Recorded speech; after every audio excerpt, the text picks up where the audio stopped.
Hi, we're Pete and Kelly, and together we're No Gluten, No Problem. Today we're going to show you how to make a gluten-free Detroit-style pizza.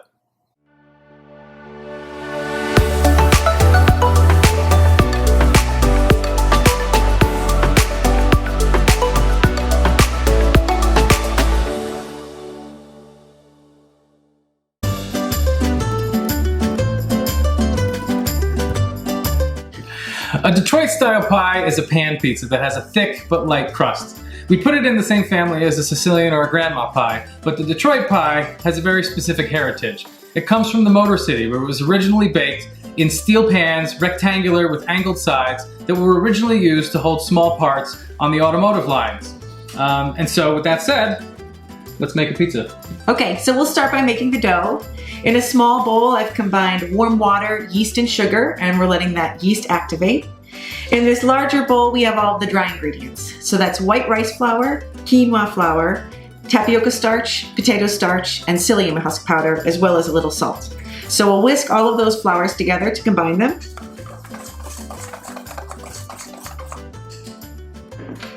We'll add our olive oil to our wet ingredients. And then our wet ingredients to our dry ingredients.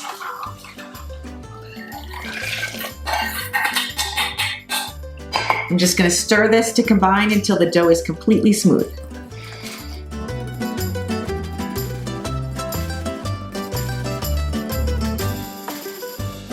Okay, now we have a smooth dough. Now in the cookbook, we talk about using a 9-inch square non-stick baking pan.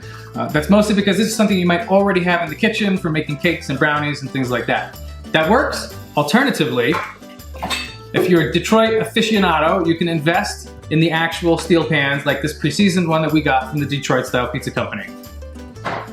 All right, so we'll add an additional tablespoon of olive oil to our pan. Spread it to completely coat the bottom and the sides. I always just use my hand. I suppose you could use a brush if you'd like. You gotta get a little messy in the kitchen. And then using a spatula, scrape the dough into the prepared pan.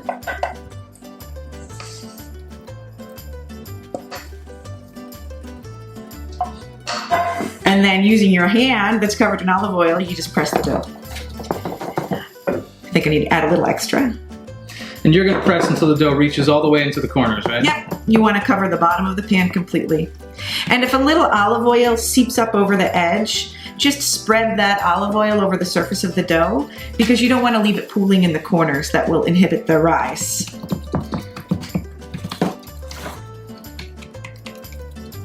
Looking good. All right, now that this dough is completely pressed in the pan, we're going to set it in a warm location to rise for 90 minutes with a pan on top of it. Toward the end of the rise time, preheat your oven to 300 degrees Fahrenheit. This dough has been rising for 90 minutes. Now we're going to par bake it in the oven for 40 minutes. After that, it'll be time to top and finish the pizza. So the crust has been par baking. It's time to take it out of the oven and increase the oven temperature to 450 degrees.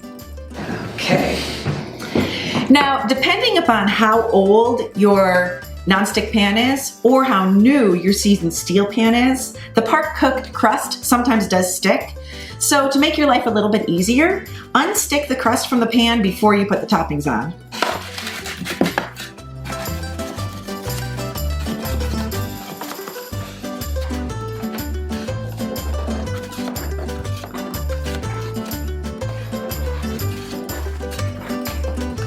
We're almost there.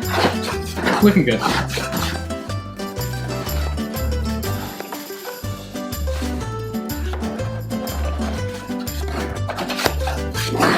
Okay. All right, I think you're released. It is. Good. I'm gonna borrow those because the size of this is hot. A little bit. A little hot? Yeah.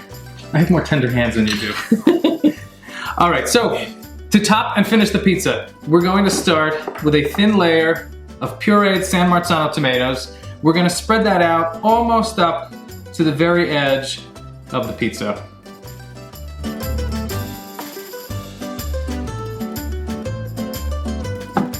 All right, that looks pretty good. Next up, we're gonna come in with some shredded mozzarella cheese. I'm gonna cover the whole thing with a light sprinkling of the cheese.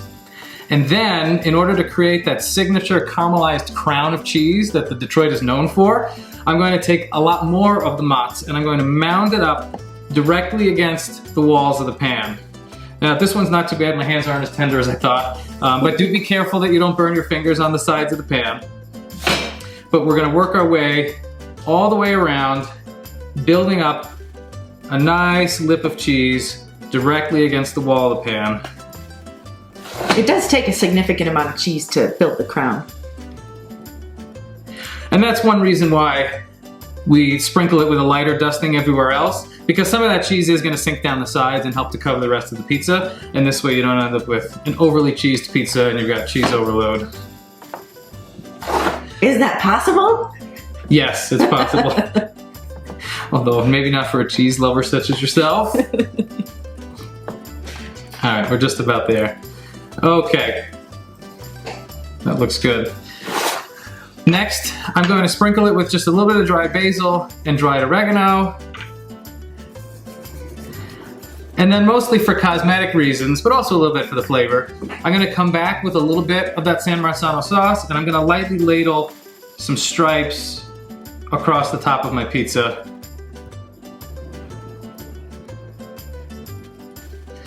And this is gonna go back in the oven for 15 minutes, then we come back and we try it.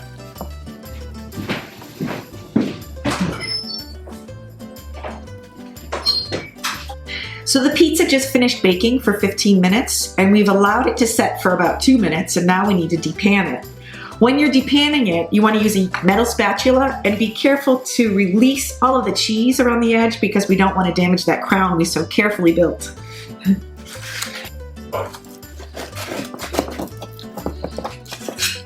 Whoops. And some will break off, but usually we can keep most of it on there.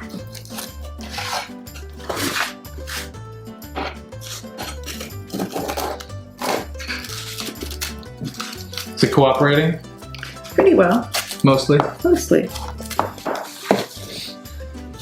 I'm gonna steal enough of this cheese and fall off. Okay. Okay. Pretty good.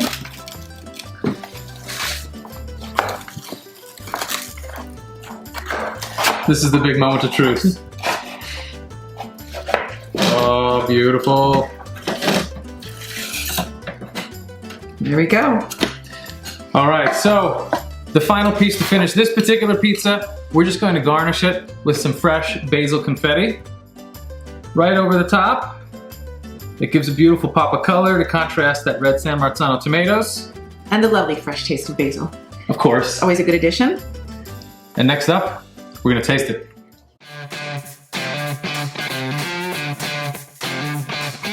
All right, we've put in the work. It's finally time to taste the pizza. To do that, I'm gonna transfer it onto my cutting board and let's take a look at what we've got.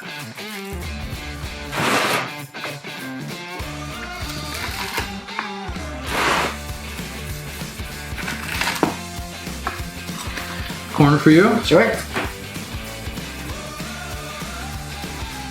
That's beautiful. So light. Oh, Light yet hearty at the same time. yes. And you can see you've got that caramelized mozzarella around the outside. Beautiful fingers of mozz standing up to make that crown. You gotta get a close look at the inside of this. This pizza's beautiful. Thick, but it's still light like a cloud. Boy, I love that cooked cheese flavor. I love the whole thing.